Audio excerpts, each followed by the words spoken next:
Aí se encontrará o remédio que supre os nossos males e a solução dos graves problemas da hora presente e do futuro. Capítulo 3. Conhece-te a ti mesmo, dizia a sabedoria antiga. O que o homem conhece de menos é ele mesmo, e dessa ignorância decorre a maior parte de seus erros, de suas faltas, de seus males. O homem moderno não se interessa senão por seu envoltório material, isto é, o que há de menos essencial em nós. É pela parte sutil, imponderável de nosso ser, aquela que escapa aos nossos sentidos, que pertencendo a este mundo invisível de onde saímos por ocasião de nosso nascimento ou aonde retornamos quando de nossa morte, e que é o mundo das causas, das sanções, o único permanente e durável. Essa forma invisível, impalpável, que sustém ainda nosso corpo durante a vigília, que dele se destaca durante o sono e depois da morte, é, em todos os tempos, a sede de nossa alma e de suas faculdades, consciência, razão, julgamento. Por ela somos ligados à ordem superior e divina e como ela somos imperecíveis. Ali está também a força das intuições profundas, das inspirações que iluminam todo o nosso ser, quando sabemos nos abstrair das influências materiais e dar livre curso às forças ocultas em nós.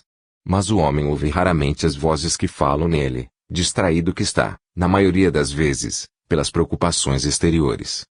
Se soubéssemos ler o belo livro da consciência, aí encontraríamos o reflexo de todas as leis superiores. Mas as vozes da consciência, as fontes da inspiração sendo abafadas, afogadas sob a onda montante dos interesses e das paixões materiais, o ensinamento dos espíritos vem restabelecer a lei moral, chamar a todos as regras da vida aqui embaixo e no além. E, por esse ensinamento, a justiça surge-nos como uma norma do universo, não mais a justiça humana, sempre defeituosa, mas a justiça divina, infalível, temperada pela misericórdia. Nada de penas eternas, mas a possibilidade, para todos os culpados, da reparação, da reabilitação pela expiação, pela dor, nada de paraísos, de infernos, de purgatórios que se abrem ou se fecham por meio de preces pagas, tampouco nada, onde se confundem desordem, sem distinção e sem amanhã, o bem e o mal, o justo e o injusto, o assassino e a vítima. E a certeza de que não há separação definitiva para aqueles que se amaram, a perspectiva de tornar a haver, da sanção comum para os destinos, para mundos mais felizes. E, também, a prova de que os seres afetuosos, embora visíveis, nos assistem, nos protegem, nos inspiram e guiam nossos passos nos sendeiros abruptos da vida, a prova de que nenhum de nós está sozinho, abandonado, mas que uma proteção tutelar se estende sobre todos e nos reúne a nossos amigos do espaço em um sentimento de confiança e de amor. O espiritismo bem compreendido, bem praticado, torna-se assim, para os corações sofredores, para as almas desoladas, uma fonte imensa de força moral e de consolações. Aqui uma questão se coloca, que é a moral. Em que consiste ela? É apenas uma concepção arbitrária do dever, um conjunto de preceitos estabelecidos pelos homens conforme os tempos e os meios? Não. A moral é uma das expressões da lei eterna, divina, de evolução e do progresso, lei da qual ela é inseparável, visto que nela encontra seu apoio e sua sanção. Eis porque a moral dita positiva, separada da noção da imortalidade da ideia de Deus, é sempre fria. Ela não impressiona nenhum coração, nenhum espírito e permanece estéril. E a semente atirada sobre a rocha, foi a moral da escola laica durante uma trintena de anos e dela podemos constatar os frutos ásperos na mentalidade das gerações que dela saíram. Para reagir contra esse estado de espírito, sonha-se em certos meios, em dar-se de novo lugar à escola congregacionista, mas isto seria cair de Caríbide em Sila. O ensino moral deve mostrar a todos a finalidade da vida, que não é a procura da felicidade, como muitos supõem, mas o aperfeiçoamento e a depuração do ser que deve sair da existência melhor do que nela entrou. Os meios de realização são o trabalho, o estudo, o esforço constante para o bem. Pela observação da lei moral o homem se eleva, violando-a ele se rebaixa e se torna menor, ele condena a si mesmo a subir mais penosamente a crista sobre a qual escorregou. Não temos que atirar senão um olhar em torno de nós para ver os males, as enfermidades, os reveses, a consequência de existências anteriores malbaratadas e perdidas. Mas como as verdades mais evidentes e mais rudes, as lições da diversidade são difíceis de fazer o homem moderno compreender, já que seu espírito foi falseado por tantos séculos de erros dogmáticos. Destas considerações resulta que a reforma social, para ser mais segura e mais prática, deveria começar pela reforma do homem em si mesmo. Se cada um se impusesse uma disciplina intelectual, uma regra capaz de asfixiar, de destruir um fundo de egoísmo e brutalidade que nos foram legados pelas idades, toda a bagagem mórbida que trazemos ao nascer e que é a herança de nossas vidas passadas, e isso de modo a fazer renascer em nós um homem novo, a evolução do meio social seria rápida. Poderíamos instaurar o regime que, com a ordem e a liberdade, trouxesse aos homens mais felicidade, pois acabamos de ver a causa de todos os males em nós mesmos e seria suficiente vencer o que existe de inferior e de mal em nosso ser para tornarmos-nos mais felizes. A felicidade não está fora de nós, mas, antes, em nossa maneira de julgar as coisas, em nossa mente. A tarefa mais urgente, mais necessária para cada um de nós, seria a de trabalhar na cultura do eu, na reforma do caráter, de maneira a servir de exemplo àqueles que nos cercam e, de mais a mais, a sociedade inteira. Agindo nesse sentido, entraremos plenamente nos caminhos de nossa destinação, já que a educação da alma é a finalidade última, o fim supremo de nossa imensa evolução. Recolheremos os frutos imediatos resultantes de nossos esforços, enquanto que disso negligenciando nos privamos das vantagens que dela decorrem e das alegrias que a lei reserva a todos aqueles que muito trabalharam, muito amaram, muito sofreram. O estado social não sendo, em seu conjunto, senão o resultado dos valores individuais, importa antes de tudo obstinar-nos nessa luta contra nossos defeitos, nossas paixões, nossos interesses egoístas. Enquanto não tivermos vencido o ódio, a inveja, a ignorância, não se poderá estabelecer a paz, a fraternidade, a justiça entre os homens, e a solução dos problemas sociais permanecerá incerta e precária. 0. O estudo do ser humano nos leva, pois, a reconhecer que as instituições, as leis de um povo são a reprodução, a imagem fiel de seu estado de espírito e de consciência, e demonstram o grau de civilização ao qual ele chegou. Em todas as tentativas de reformas sociais é preciso falar ao coração do povo ao mesmo tempo em que a sua inteligência e a sua razão. A sociedade não é senão um agrupamento de almas.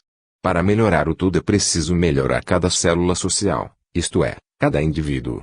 Expusemos a lures as desordens de nossa época, as misérias de nosso século atormentado, e demonstramos as suas principais causas. Falamos do egoísmo de uns, da rapacidade de outros, vimos o ceticismo fluir e reinar mais alto, o alcoolismo e o deboche desenvolverem-se debaixo e por cima de tudo, a ignorância da finalidade da vida, a incerteza do amanhã, o desconhecimento dos deveres mais imperiosos, em uma palavra, o enfraquecimento do caráter e a corrupção dos costumes. Se as mentalidades se encontram falseadas, se o livre-arbítrio foi diminuído, se a força irradiante do homem diminuiu, é que a fé em um ideal superior, a causa suprema, adormeceu. As belas paixões se extinguiram, os atos generosos que alimentavam a chama vivificante se tornaram raros. Mas, de que serviriam as recriminações, as críticas vãs? Vale melhor procurar remédio, isto é, os meios de criar uma sociedade mais feliz e melhor, uma sociedade onde a justiça, o direito e a moral não seriam mais vãs aparências, porém realidades vividas. Onde encontrar o raio consolador que esclarece e aquece as almas em penúria, detendo os desesperados sobre a crista do suicídio, opondo um freio às paixões desordenadas que invadem o mundo. Para isso, o mais essencial seria dar ao povo uma nova educação, baseada sobre uma doutrina espiritualista vasta e racional. É preciso, antes de tudo, que os pensadores que guardaram a luz projetem suas radiações sobre os seus irmãos mais ensombrecidos, a fim de dissipar os maus fluidos que os envolvem. Cabe, sobretudo, à escola inculcar na juventude os princípios regeneradores, pois não se forma uma sociedade sem todas as suas peças e é preciso começar na infância a preparar a obra do século. É preciso uma concepção simples, nítida e clara da vida e do destino. Para coroar a educação popular é preciso uma alta moral desprendida de preconceitos, de seitas e de castas, impregnada de piedade humana, de piedade para com tudo e com todos. Os que sofrem aqui embaixo, homens e animais, estes últimos são muitas vezes vítimas inocentes da brutalidade humana. A inveja e o ciúme engendraram o ódio entre as classes pobres. É preciso anular o ódio do coração humano, pois com ele não há paz, harmonia e felicidade possíveis. O ódio não pode ser vencido pelo ódio, diz a sabedoria antiga. Ele não pode ser vencido senão pela bondade, a benevolência, a tolerância. É preciso que não se deixe de lembrar aos escritores, aos renovadores, seus deveres e suas responsabilidades, pois pela pena e pela palavra eles detêm grande poder, tanto a serviço do bem como a serviço do mal. Que eles se lembrem em seus artigos e seus discursos que podem ser para cada auditor uma causa de elevação ou de regressão. O pior dos papéis deste mundo consiste em trabalhar conscientemente para envenenar as almas. Tornam-se necessárias a tolerância em nossos costumes e a precaução em lançar anátema àqueles que pensam de modo diferente do nosso. Faz-nos bem reconhecer, por nossa parte, que entre os contraditores há pessoas de mérito, dignas de consideração e de estima. A nova educação deverá insistir sobre a noção das vidas sucessivas, pois enquanto essa grande doutrina não vier esclarecer o caminho do homem na terra, a incerteza persistirá para ele com os tateamentos, os erros e todos os males que decorrem da ignorância e da finalidade última. Do mesmo modo que devemos nos destacar, pelo pensamento, de nosso minúsculo planeta e considerar o conjunto dos mundos para entrever a unidade do universo e a majestade de suas leis, é apenas abraçando com o olhar o panorama de nossas existências que poderemos conhecer o laço que as religa entre si e as prende ao princípio de justiça que rege todas as coisas. Então compreenderemos que construímos, nós mesmos, nossos destinos e que nossos atos, bons ou maus, recaem sobre nós através dos tempos com suas consequências. Nossa maneira de viver e de agir, desta forma, sem dúvida, seria profundamente modificada. Mas isto é impossível por duas razões, uma moral e outra fisiológica. De acordo com a situação da maioria de nós, sobre os degraus inferiores da escala da evolução, nossas vidas passadas não são, em geral, senão um tecido de erros, de fraquezas, cujo conhecimento, em nos hipnotizando, paralisam nossa iniciativa, enfraquecendo nossos esforços. Do ponto de vista fisiológico, nosso cérebro material é incapaz de reproduzir a lembrança de acontecimentos dos quais ele não participou. Mas nas profundezas de nossa memória, no que está em moda chamar o subconsciente, todas as aquisições anteriores subsistem e daí provêm nossas atitudes, nossas faculdades, os traços de nosso caráter, todos os elementos de nossa personalidade, isto é, o que há de mais essencial para o cumprimento da tarefa de cada nova vida. 0. Possuímos agora, nas manifestações dos espíritos, provas inumeráveis da sobrevivência, mas, a despeito destas provas é preciso que permaneçamos sempre atentos, sem ideia preconcebida, para constatar que nossas necessidades intelectuais desbordam os limites de nossa vida, que nossas aspirações, nossas tendências, ultrapassam o quadro estreito da existência atual.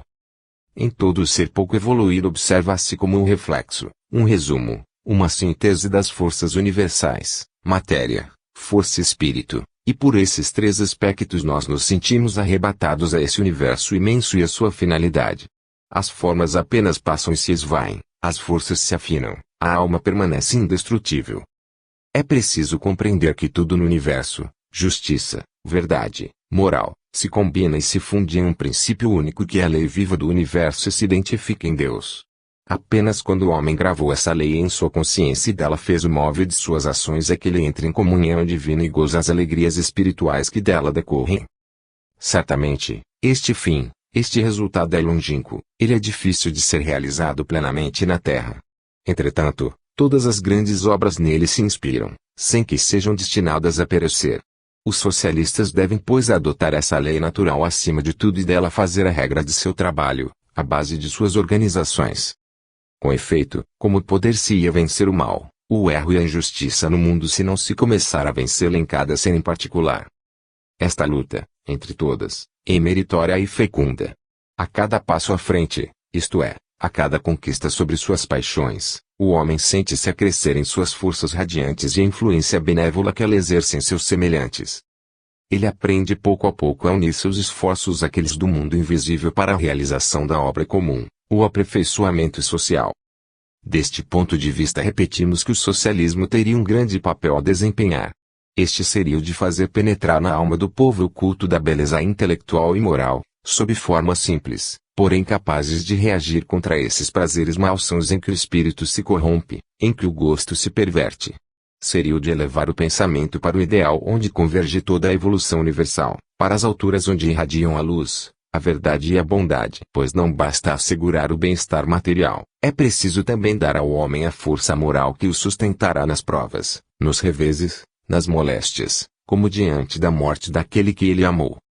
Todas as vantagens materiais, os maiores salários, não são suficientes para preservar o homem do desencorajamento, do desespero nas horas dolorosas. Por exemplo, quando ele descer a tumba o caixão mortuário daqueles que lhe foram queridos, quando ele se sente atingido em seus sentimentos íntimos, em seus afetos mais profundos. Não há doutrina que possa nos trazer tanta consolação e reconforto quanto o novo espiritualismo, pois ele nos demonstra que tudo sobrevive para evoluir.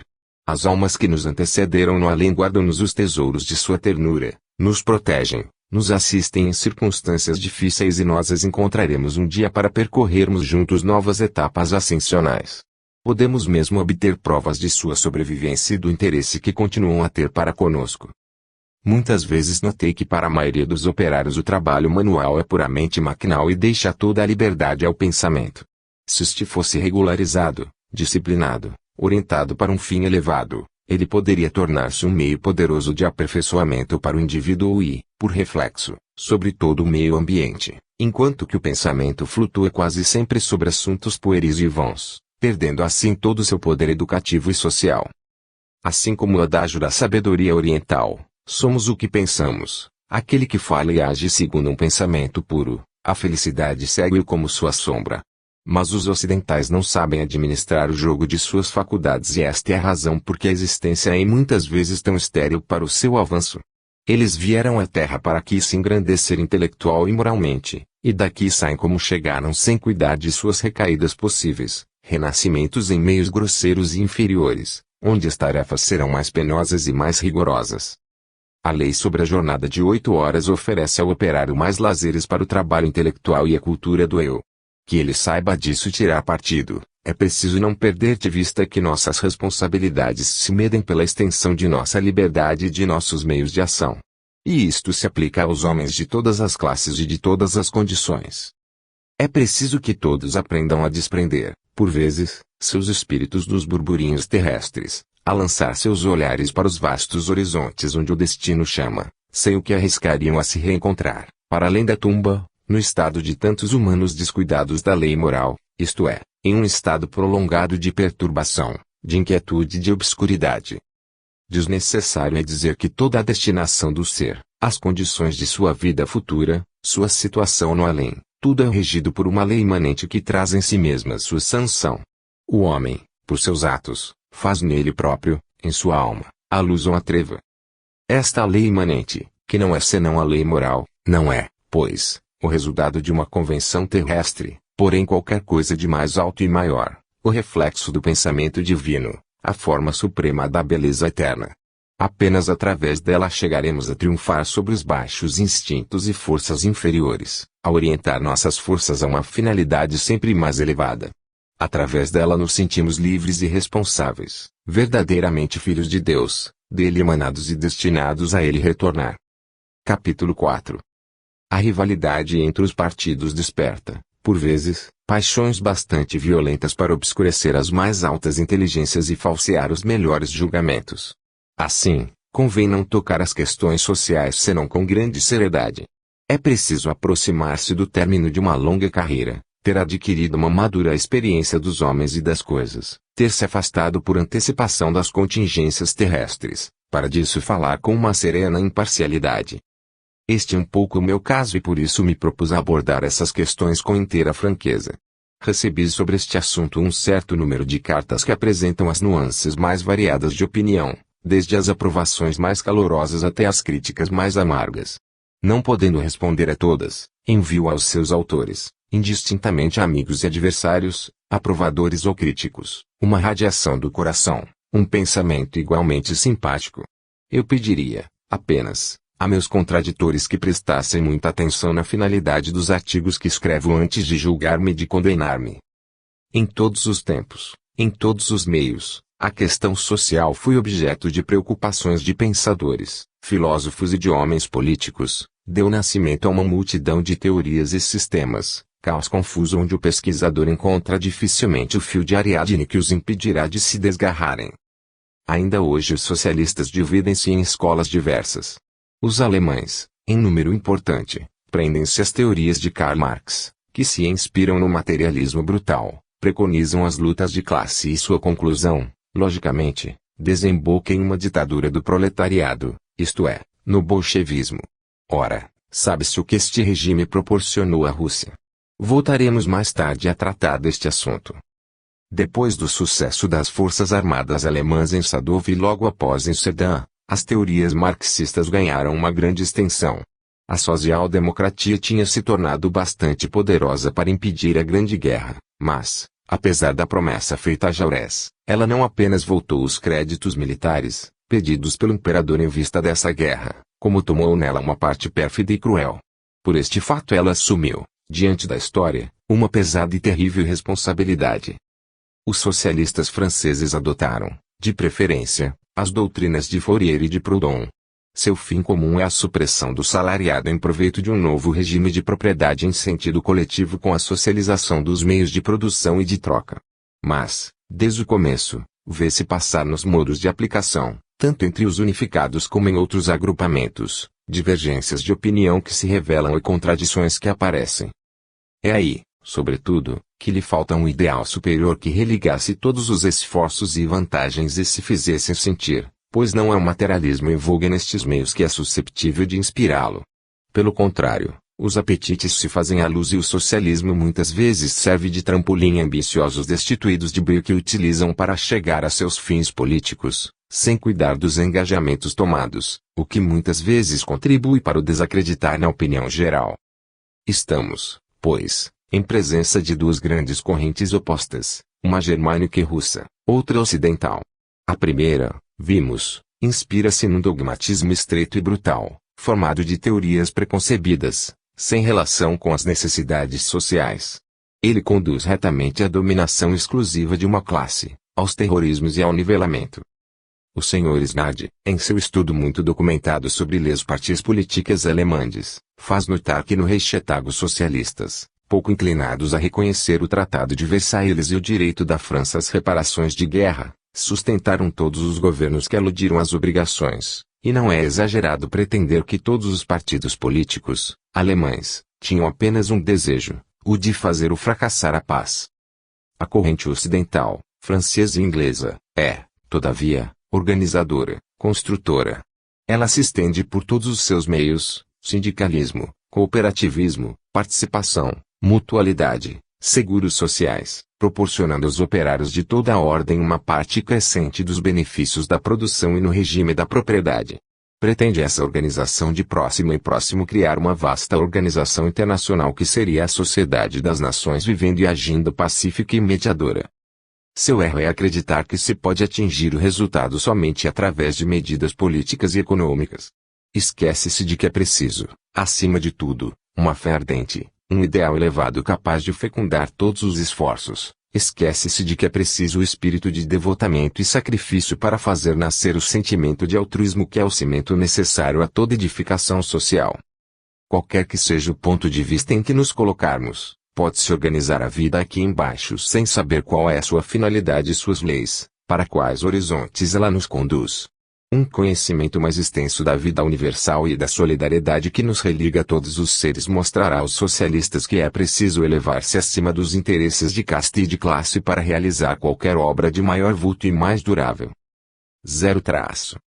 Todos os partidos socialistas têm a ambição legítima de conquistar o poder e substituir-se aos governos burgueses. Pelos cartazes verborrágicos, prometem aos eleitores gerar empregos públicos com um espírito de ordem, economia e progresso. Mas, em quase toda parte onde os administradores socialistas se instalaram pôde-se constatar uma recrudescência de processos arbitrários e de desordens nas finanças. Neste mesmo momento, queixas se levantam em toda a Alemanha, queixas que um jornal popular, liberal, resume nestes termos: a experiência socialista deu resultados lastimáveis. A política de partido agita as paixões e provoca recriminações generalizadas. Os grupos do meio reprovam o direito dos dirigentes de exercer uma autoridade interclasses e colocam os interesses de seu partido acima dos interesses do Estado. Por exemplo, as nomeações efetuadas, que testemunham um verdadeiro nepotismo de favoritismo. O ministro da Instrução Pública outorga até mesmo diplomas de doutor e usurpa, assim, um direito que não pertence senão às faculdades. Os protestos e os pedidos de controle, visando os atos dos socialistas, dirigidos em Berlim, são sofismados pelo chanceler. Poder-se-ia lembrar, na França, o fato das municipalidades terem se tornado socialistas em muitas de nossas grandes cidades, onde as finanças decaíram, e mesmo em certos departamentos pela gestão do Conselho Geral. Na Inglaterra, o caso Pollard está em todas as memórias. A administração da Câmara Municipal de Leicester não foi muito edificante. É verdade que o Ministério Trabalhista manifesta intenções muito louváveis e um ardente desejo de solucionar problemas difíceis que pesam sobre a situação da Europa. É preciso também notar que a inexperiência dos socialistas, que não tiveram senão raramente a ocasião de adquirir o conhecimento dos processos e o manejo dos interesses, é a parte das velhas classes dirigentes. Está na tradição da raça anglo-saxônica cultivar a livre iniciativa individual e desenvolver a força e a vontade de cada um. Quanto aos socialistas franceses, estes esperam quase tudo do Estado. Qual é a teoria que responde melhor à grande lei da evolução?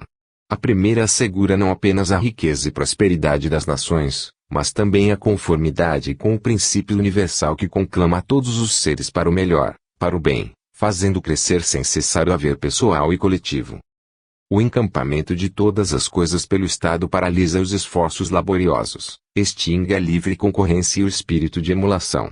A nacionalização das minas e das estradas de ferro se traduz quase sempre por um déficit. Ela resulta na elevação das tarifas e, por isso, acresce ainda mais as dificuldades da vida pública. Na realidade, o estatismo enfraquece o poder das nações, sua livre expansão e sua afirmação diante do mundo. O Estado entre as mãos de um partido e de uma classe que se apoia sobre a força, sobre a violência, em proveito de uma única fração do país, como vimos acontecer na Rússia e na Hungria, leva aos piores excessos, destrói a obra dos séculos e conduz um país à ruína, à regressão, à barbárie. Se há uma nação que tenha sofrido paixões políticas exageradas é bem a Rússia. As tempestades que ali ocorreram são incalculáveis. Podemos lembrar as convulsões que este país teve que sofrer e como as massas ali foram excitadas por ambiciosos cínicos que, no fundo, bem sabiam que suas teorias eram falsas, mas que delas se serviram como de uma escada para atingir o poder. O governo dos soviéticos havia proclamado solenemente a supressão do capital, da propriedade individual, o nivelamento social, em uma palavra, o comunismo mais integral, mais rigoroso e eis que, 5 anos passados de miséria, de fome, de cruéis sofrimentos para o povo, foi constrangido a fazer apelo aos capitalistas estrangeiros, a recorrer aos técnicos de todos os países a fim de reconstruir penosamente o que havia destruído. Não se poderia sonhar uma falibilidade mais completa e aí uma grande lição para as democracias ocidentais. Longe de nós o pensamento de criticar os comunistas de convicção sincera que desejariam estabelecer na Terra o regime social que reina, provavelmente nos mundos superiores, lá, onde todos trabalham para cada um e cada um por todos, no espírito de devotamento absoluto a uma causa comum.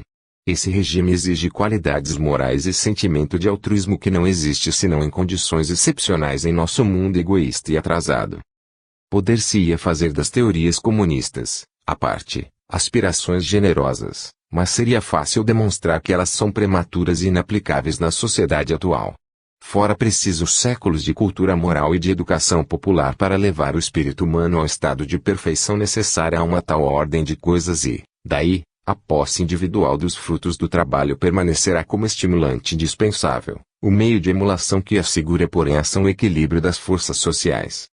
Pelo momento, o comunismo, como dissemos precedentemente, não é realizável senão no seio de grupos restritos, cuidadosamente recrutados, nos quais todos os membros são animados por uma fé intensa e espírito de sacrifício. Não se poderia sonhar com a possibilidade de estender a aplicação a nações inteiras, a milhões de homens nos quais as variedades de caracteres e de temperamentos fariam laboriosos e sábios os estúpidos, os preguiçosos, os imprevidentes e os debochados. Em todos os casos, não será através do crime e pelo sangue que se poderá fundar um regime de fraternidade, de solidariedade e de amor. As instituições não são realmente vivas e fecundas senão quando os homens, por uma vida interior verdadeira, sabem animá-la. Um comunismo sem ideal elevado não poderia ser construído sobre uma areia perpetuamente movediça. As tendências soviéticas parecem ser inseparáveis da doutrina materialista, que só vê o horizonte ilimitado da vida presente, e ignoram toda a perspectiva para o lado de lá, para a evolução superior. Disso resulta uma ausência de princípios morais, uma supressão de todo o freio contra o desregramento, que explicam as paixões furiosas e mesmo as atrocidades que são levadas à conta do bolchevismo. Zero traço. Em resumo, o que caracteriza o movimento socialista oriental é a absoluta ausência de toda filosofia verdadeiramente humanitária e conciliatória, e as consequências funestas desse despojamento surgem a todos os olhos não preconcebidos. Desse ponto de vista, a Rússia nos oferece uma lição dolorosa. Quanto à Alemanha, não temos elogios para as ideias que há mais de um século nos vêm deste lado. Seja seu militarismo brutal e devastador ou um materialismo grosseiro de Buchner e Moleschott, ou ainda aquelas mais refinadas, porém não menos egoístas, de Nietzsche, sobretudo, o socialismo de Karl Marx, homem ácido e odioso, cujo objetivo principal é a guerra de classes, tudo isso desprovido de generosidade e de grandeza e não leva senão à investida, ao esmagamento de uns pelos outros. Lucien Deslignières, conhecido pelos seus antecedentes socialistas, acaba de publicar um livro intitulado Livrai-nos do Marxismo, do qual ele dá um resumo no repertório politécnico do primeiro trimestre de 1924. Ao curso de uma permanência de cerca de um ano, 1920 a 1921, na Rússia soviética, onde o marxismo é a lei, constatei que ele tinha por efeito um desconhecimento absoluto pelos princípios fundamentais da economia socialista e, por conseguinte, uma inaptidão total quanto a todas as obras reconstrutivas. Uma vez sedimentada essa convicção em meu espírito, não hesitei em romper com meu partido para proclamar a verdade, daí a publicação do meu livro. Seu interesse principal incide nos pontos seguintes. O marxismo, pretendendo tudo inovar, permaneceu na orla das ciências econômicas e sociais, que nelas tem a observação dos fatos e se recusa à pesquisa de ideias e, por isso, é estéril. Antes de Karl Marx o socialismo era profundamente simpático, graças a ele, é hoje execrado. A luta de classes é uma tática perniciosa que desviava do socialismo aqueles que seriam seus melhores elementos, sem lhe conceder a mínima força. A classe operária sozinha é incapaz de transformar a sociedade e dirigir o mundo novo. É o marxismo responsável pelo malogro econômico da Revolução Russa. O socialismo deve rejeitar tudo quanto é demagogia e violência e se tornar um partido da justiça e da razão. Em criticando-se o regime atual, deve-se, antes de tudo, apresentar as bases positivas de um regime melhor. Felizmente, todos os socialistas não são marxistas. Ramsay MacDonald, o chefe inconteste do Partido Trabalhista, primeiro-ministro da Grã-Bretanha, refere-se enfaticamente a este propósito em seu discurso de Brighton fazendo um relatório do processo do materialismo. Um despacho de Londres, com data de 7 de março, anuncia-nos que ele falou nestes termos em uma reunião do Conselho Nacional das Igrejas Livres: sou daqueles que têm fé no Estado Socialista, não me sinto envergonhado nem amedrontado por isso. Mas há dois socialismos, um é uma filosofia e um sistema de vida, o outro um meio eleitoral. A ideia de classes é um tóxico para o espírito social. A respeito da atmosfera de recolhimento moral do domingo britânico, ele acrescenta que gostaria de ver um estado de sociedade mais conforme a esta atmosfera, melhor para a formação do caráter e da disciplina mútuos do que aquela do domingo francês, característico da necessidade moderna de distrações. Compreende-se, sob sua forma cortês, o sentido crítico destas últimas palavras, visando o público francês. É que Ramsay MacDonald não ignora que nós socialistas perdemos de vista o ideal espiritualista dos homens de 89 e de 48. É preciso também confessar que muitos dentre eles, na hora atual, adotariam voluntariamente a senha, detestar e possuir. A massa cega procura acima de tudo o dinheiro e seus prazeres, ela não tem outro Deus que não seja o lucro e outra regra que não seja o apetite. O belo entusiasmo que reinava entre nós durante a guerra, em todas as classes, e produzia a admiração do mundo, essa união patriótica que salvou a França, foi afastada para dar lugar à debilidade, de uma parte, e o desencadeamento da cobiça, de outra. Nas horas de decadência do Império Romano, a multidão gritava, pão e circo. Em suma, chegamos, em nosso país, A essa situação e o que se passa em torno de nós seria o índice de uma ruína próxima. Depois do grande exemplo de heroísmo e de uma união sagrada, é triste oferecer ao mundo o espetáculo de nossas divisões. Ao invés de atiçar as más paixões e impelir a luta de classes, aprendamos todos a grande lei que regula o destino dos indivíduos e dos povos e faz tombar sobre eles as consequências das ações cometidas. Temos todos necessidade uns dos outros. Um mal-entendido profundo existe entre os diferentes meios sociais. Ora, toda demarcação entre eles é arbitrária. Entre os burgueses, muitos trabalham tanto quanto os operários. O homem que possui um capital e que o faz produzir, pode parecer desocupado, entretanto ele presta serviço ao seu país, pois que seu capital, frutificando, permite-lhe empreender obras novas. Se eles fracassam, a perda não atinge senão ele e não a coletividade. São as classes médias que têm mais a sofrer com a crise econômica, mais até mesmo que o trabalhador, cujo salário seguiu a mesma progressão do custo de vida. Certamente os pequenos negociantes se tornaram novos ricos, mas quantos antigos burgueses, pequenos rendeiros, não se tornaram de novo pobres? O trabalho é um dever social para todos os seres em vista da evolução. Esta não se acomoda na beatitude ociosa nem na passividade, ao contrário, a atividade do ser se acresce na medida de sua elevação. Mas, a certa altura, o trabalho é puramente intelectual e sem fadiga. Sobre nosso planeta inferior, tudo necessita de esforço. Aqueles que vivem ociosos, aproveitando-se do trabalho dos outros, devem se lembrar que são levados a isso às custas do maior sacrifício de outros homens no domínio da produção. Todos devem participar da obra social, seja intelectualmente, seja materialmente. A união da inteligência e do trabalho é necessária para assegurar a obra humana. As pretensões recentes do socialismo, em diversos meios, de dar a supremacia ao trabalho manual sobre a inteligência, leva fatalmente a um enfraquecimento desta. Disto resulta uma regressão geral, uma contradição das leis e das finalidades do universo, leis estas que, pelo contrário, concedem ao espírito a supremacia sobre a matéria. Eis porque o verdadeiro ponto de partida dos socialistas deveria ser a educação, o ensino. Realizando-se, de início, o progresso intelectual e moral com o ensinamento, em razão disso o progresso material seria inelutável consequência.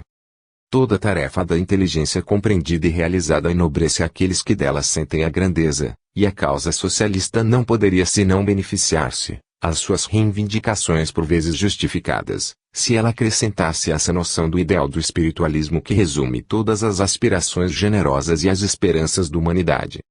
Capítulo 5. Para resolver o problema social, vimos que os teóricos nos propõem diversos sistemas, coletivismo, estatismo, comunismo, etc. Mas, acima de todos os sistemas, surge uma questão: para melhorar a sorte dos humanos, para uma repartição equitativa dos bens, para pôr um termo aos abusos e à especulação desenfreada, para apagar os traços do que foi, ontem ainda, a exploração do homem pelo homem, será preciso recorrer a instituições, a regulamentos, a leis? Todas as obras humanas mudam e passam, todas as formas sociais, que acabamos de enumerar, foram aplicadas através das idades por civilizações diversas, porém nenhuma resistiu à ação do tempo e ao choque das paixões. A história registrou as tentativas sucessivas, os esforços dos renovadores para realizar seus sonhos sempre seguidos de fracassos clamorosos. E, de tantas vicissitudes, uma consideração se depreende, é que no socialismo, como na política, os homens não têm jamais o que merecem, suas obras sociais estão sempre relacionadas com o estado de aperfeiçoamento que puderam atingir. Se quisermos preparar um futuro melhor, comecemos, de início, por instruir o homem quanto às verdades necessárias, por torná-lo mais sábio, mais esclarecido, mais senhor de si mesmo e de suas paixões. No domínio da economia social, o que reinou até aqui foi a livre concorrência, isto é, a luta dos interesses, a rivalidade, o antagonismo. Greves sucederam-se a greves, as coalizões, as sabotagens, os sindicatos operários arremeteram-se contra os sindicatos patronais e os trustes, isto é, a força contra a força, e o resultado inevitável, o ódio. Ora, o ódio não pode fundar nada de fecundo, de duradouro. É ao coração do homem que se deve dirigir. O que todas as vantagens materiais, a mutualidade, a participação dos benefícios e os altos salários não puderam realizar, uma grande doutrina, simples, consoladora e pacificadora poderá fazê-lo. As reivindicações socialistas falaram abundantemente ao operário quanto aos seus direitos, porém nunca quanto aos seus deveres. Negligenciaram cultivar suas qualidades morais, desenvolver nele o espírito da ordem, da sabedoria, da previdência, e qual foi o resultado? O povo viu aumentar seu bem-estar físico, porém não é mais feliz, tornou-se mais exigente, mais descontente, menos consciencioso. E, entretanto, para mudar tudo isto, bastaria inculcar em todos o amor pelo trabalho e a confiança na vida, que não são mais, em realidade, que a elevação lenta e gradual para a luz, a perfeição. Para começar, não há outro direito senão aquele que resulta dos méritos adquiridos, dos serviços prestados, de uma participação eficaz na obra de civilização e de progresso. Todo direito adquirido comporta uma série de deveres correspondentes e estes deveres são tanto mais numerosos quanto o direito é mais preciso, mais extenso, deveres para com a família, para com a pátria, para com a humanidade. Pois é a liberdade, este princípio tão mal compreendido, que tem suscitado tantas discussões estéreis. Uns querem uma liberdade absoluta, a qual leva forçosamente à licenciosidade, isto é, à desordem e anarquia. Outros se prendem a um determinismo vago que faria do homem uma espécie de marionete, cujos fios seriam manejados por um destino invisível. A verdade está entre esses dois extremos, está ao alcance de todos. A liberdade, ou antes, o livre-arbítrio, é proporcional ao grau de evolução do ser e aumenta na medida de sua ascensão na escala infinita das existências e dos mundos. E isto é o que há de maior, de mais nobre na destinação humana, a conquista da liberdade por esforços constantes para o bem, o franqueamento gradual das baixas servidões, a educação, o aperfeiçoamento da alma que se busca de século em século, pelo retorno à carne através das vidas sucessivas, vidas de trabalho, de atividade, de elevação, pelas quais o ser se desenvolve, tornando-se uma força maior, mais e mais evoluído e desempenha um papel sempre maior no universo. O homem é livre na medida em que coloca seus atos em harmonia com as leis universais. Para reinar a ordem social, o espiritismo, o socialismo e o cristianismo devem dar-se as mãos. Do espiritismo pode nascer o socialismo idealista.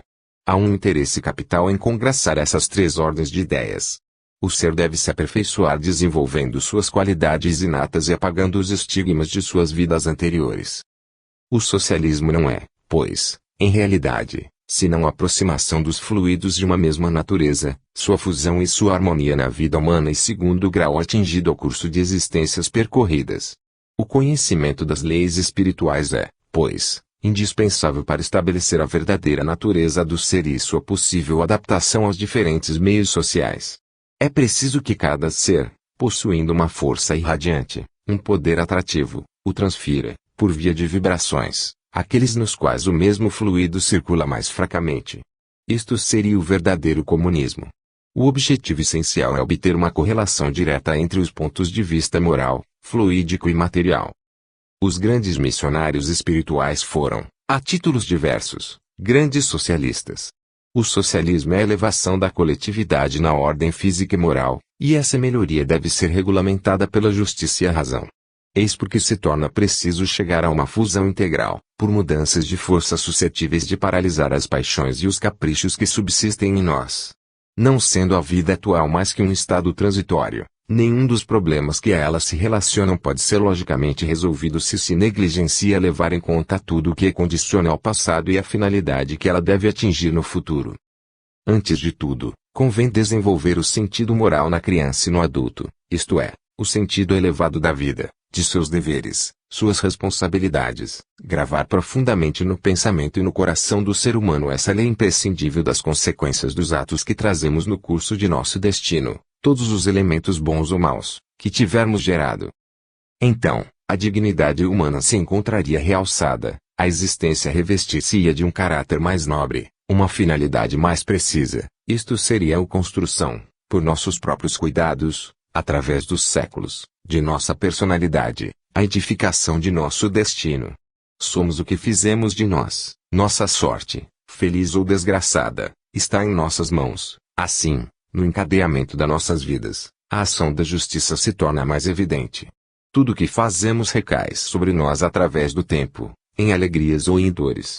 E como o futuro poderia se tornar melhor que o passado se continuarmos a semear, no presente, o germe do ódio, as causas de discórdia e de desencontros, se o fraco continua a ser esmagado pelo forte, se tantos corações sensíveis são quebrados pelo egoísmo e pela brutalidade, em uma palavra, se o homem continuar cruel para com o homem.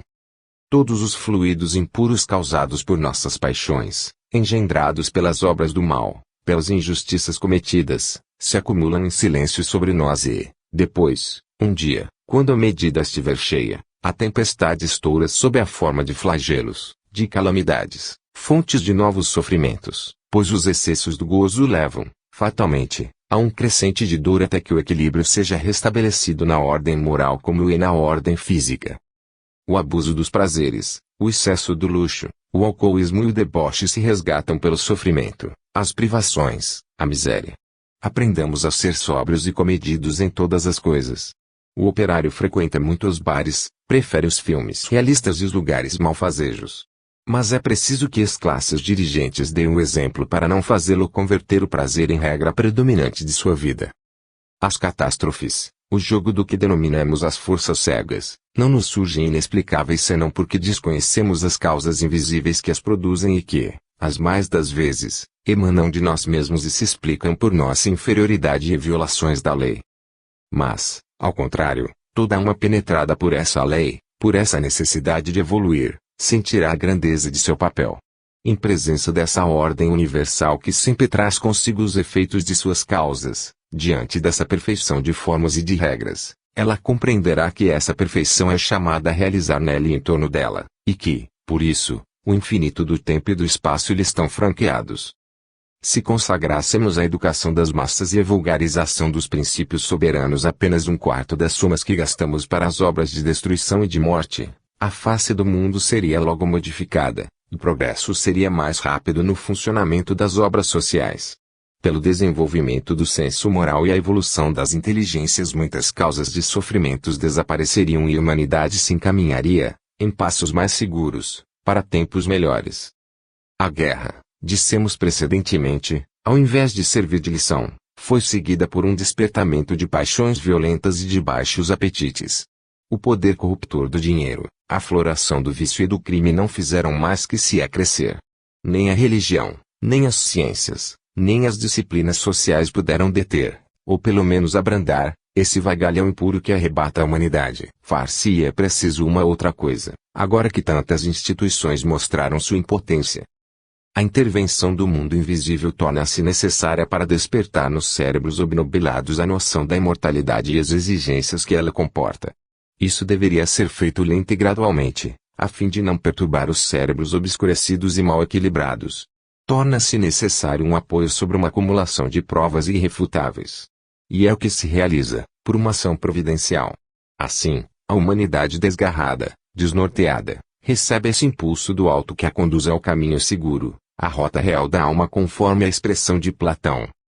Diante das vastas perspectivas que se abrem e com as quais o homem se familiarizaria de pouco em pouco, ele seria obrigado a elevar seu pensamento acima das baixas contingências terrestres e olhar face a face esse objetivo ainda distante, mas tão grandioso que lhe está indicado. O nome de invisível se tornaria fonte imensa em que todos os pensadores, escritores, poetas e artistas virão se abeberar. Inconscientemente, a maior parte dos homens do passado colaboraram com o invisível, porém no futuro essa colaboração se tornará mais consciente, requerida, solicitada e a obra humana através delas será fecundada, centuplicada. 0 traço. Em sua análise dos versos dourados dos pitagóricos, o Dr. Carton se entregou a um estudo admirável, mas sobre o qual devo fazer algumas reservas quanto a um ponto. Ele julga que o conhecimento das vidas sucessivas da alma deve ser reservado apenas aos iniciados e ocultas do vulgo. Eu creio, ao contrário, que devemos oferecer ao povo toda a verdade, tanto mais que ela é indispensável à educação dos seres e à regeneração social. Não há verdadeira moral sem uma crença elevada e sem sanção. A noção das vidas sucessivas, inseparável das consequências dos atos, mostra-nos a repercussão dos nossos méritos e deméritos sobre o destino humano e constitui a sanção necessária e conforme a justiça. Na ordem social, é do interesse de todos que a lei moral seja observada, pois ela é a melhor garantia de nossa segurança. Os atos culpáveis, Os maus exemplos, os fermentos da maledicência e do ódio que atiramos à humanidade, alteram o presente e comprometem o futuro, como prova a lei dos renascimentos. É em vão que se procura a felicidade na posse de bens materiais, dos gozos terrestres que o sopro da morte arrebata. A felicidade está na aceitação feliz, alegre da lei do trabalho e do progresso, da realização leal da tarefa que a sorte nos impõe, de onde resulta a satisfação da consciência, o único bem que podemos encontrar no lado de lá. Perguntam-me às vezes com certa acidez: nós não queremos acreditar em vossas vidas sucessivas.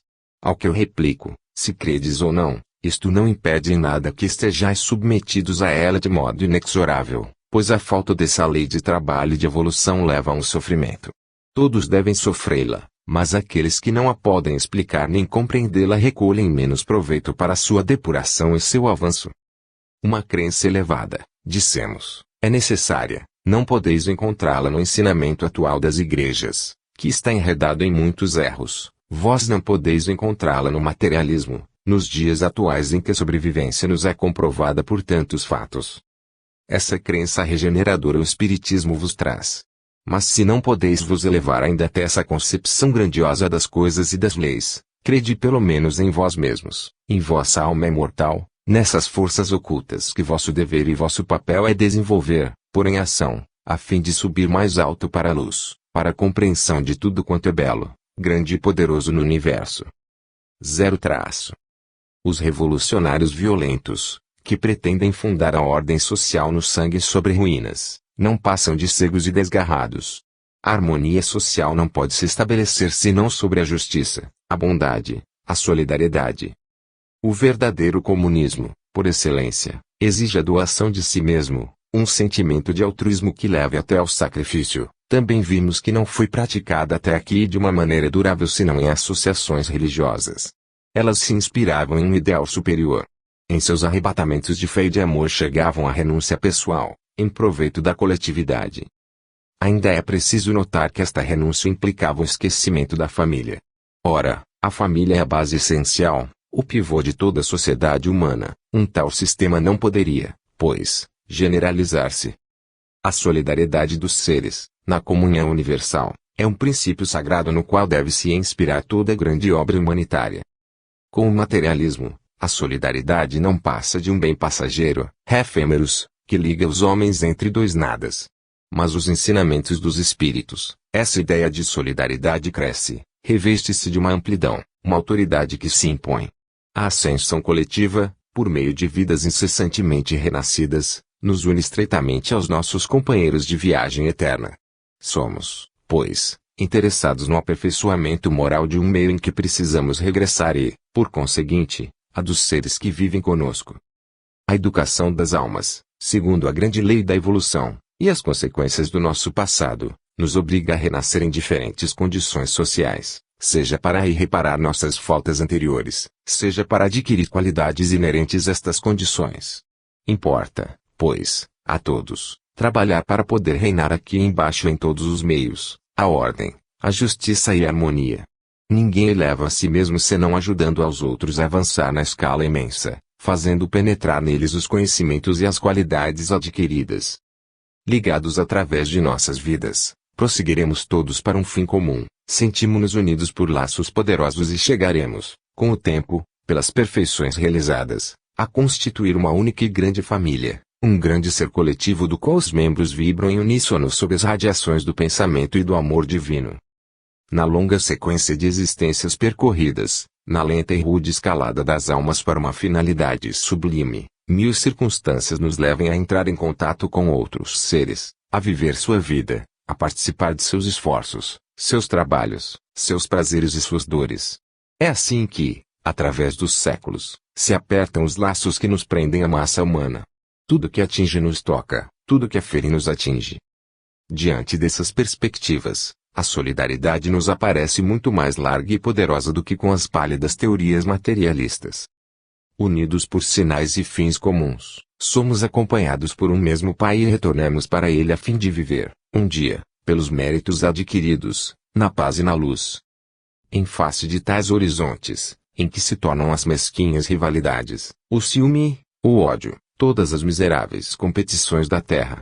elas se esvaem para dar lugar a uma irradiação do amor que aproxima todos os homens em uma fraternal harmonia. Desde então, o dever se mostra mais preciso, o dever de auxiliar em sua evolução os fracos, os ignorantes, os atrasados, todos os que estão abaixo de nós, como fomos ajudados outrora pelos espíritos generosos que atingiram os cumes da sabedoria e do conhecimento. Capítulo 6. Assim como demonstramos, o Espiritismo pode influenciar poderosamente a economia social e a vida pública, pois sua concepção da existência e do destino vem facilitar o desenvolvimento de todas as obras da coletividade e da solidariedade. Através desse ensinamento, o homem se sente mais unido aos seus irmãos, ele sabe que não pode evoluir senão por eles e com eles, e daí a eclosão de ideias generosas, que foram consideradas, até aqui, como utopias e que poderão doravante, graças a essa noção da vida evolutiva, passar para o domínio dos fatos. É assim que o novo espiritualismo concede a todas as coisas um elemento regenerador. O homem aprende a amar a família e a pátria. Mas, acima de tudo, traz-nos essa noção sublime da grande família humana, a fraternidade das almas, a comunhão de todos na consecução de um mesmo fim, a ascensão lenta e gradual de todos para a luz. Pobre humanidade dolorosa, tu galgas penosamente o caminho da vida sob um céu sempre negro e refregas por vezes incendiadas, por vezes enregeladas. Quando imagino esse longo desfile que se estende sobre as encostas árduas com seu pesado cortejo de sofrimento e miséria, sinto-me presa de uma imensa simpatia para com todos os companheiros de viagem terrestre. Na hora presente não quero nada a ver de tuas falhas, ó humanidade, mas apenas os teus méritos e teus males. Há meio século trabalho sem cessar, com a pena e a palavra, para esclarecer e consolar as almas. Impotente para curá-las, desejo pelo menos enviar um pensamento fraternal a todos aqueles que se afogam sob uma rude tarefa, sob o fardo de suas provações, e para aqueles que, no espaço, se preparam para renascer nesse meio atormentado. Esse pensamento eu dirijo ao minerador, mergulhado sob o solo, aos camponeses curvados sobre seus duros sulcos, ao marinheiro na tempestade, ao metalúrgico, ao fundidor, ao vidreiro que, sob um ardente bafejo dos fornos, forja o ferro, verte a guza e o vidro e cria 1000 objetos necessários à civilização. Não me esqueço da mulher, essa mãe da humanidade, a mãe, companheira fiel de nossos trabalhos e de nossas dores, que nos deu a luz ao preço de seu sofrimento, que nos aquece, sustenta e nos consola nas horas difíceis. A todos envio um fraternal pensamento, pois a fraternidade é a palavra mágica, o princípio soberano que resolverá todos os problemas sociais, dissipará as iras, os ciúmes, os rancores e que, do caos das paixões, fará surgir um mundo novo. Não é um espetáculo impressionante o de ver, em todos os grandes centros industriais, nas primeiras horas do dia, se desenrolar ao ruído estridente das sirenes, a longa procissão de homens, de mulheres, de crianças, de rostos melancólicos e pálidos que se dirigem para as usinas, para ir retomar o labor que os retém a cada dia. Ou então ver surgir das entranhas do solo nas regiões do norte, esses mineiros escurecidos pela poeira do carvão a tal ponto que não se pode mais distinguir a cor de seu rosto, ou então sobre os grandes cais onde, sob o ardente sol, os homens das docas levantam seus fardos. É preciso ter feito bem cedo a aprendizagem da miséria, ter conhecido a luta pelo pão de cada dia, para compreender o estado de espírito dessas multidões, para ter-se explicação da surda irritação incubada no fundo de tantas almas machucadas, feridas pelo pesado rolete da necessidade. Talvez não haja, no vago instinto de utilidade da maioria desses seres senão a sombria herança dos séculos passados, dívidas de servidão, que nenhuma esperança oferece além daquela da morte. Mas, hoje em dia, o operário conquistou sua liberdade e, mais ainda, sua dignidade de homem pelo seu trabalho. Eis porque a data de 1º de maio, que foi até que uma espécie de apelo à revolta, se tornará, pouco a pouco, um símbolo de pacificação e de reconciliação para se transformar em uma festa de trabalho, consagrando a nobreza do esforço realizado pela solidariedade de todos. Essa data será tanto mais oportuna e bem escolhida porque coincide com o despertar da natureza, com os sorrisos e as promessas da primavera. Perguntam-me por vezes qual é o fim de tantas vidas obscuras, atormentadas, laboriosas. Se procurasse arrolar todas aquelas que decorreram desde a origem do mundo, encontrar-se em presença de cifras formidáveis. Porque todas essas existências, das quais o tempo dispersa cinza a todos os ventos e das quais a memória humana não guarda nenhum traço. Por que tantas dores, dilaceramentos e lágrimas? É que a vida é um cadinho em que a substância da alma se afina, em que todas as suas partes, mesmo as mais duras, se fundem sob o fogo das provas e onde se realiza a divina alquimia. É preciso essa lenta purificação dos séculos para fazer da alma primitiva, brutal e selvagem um ser policiado, transformar o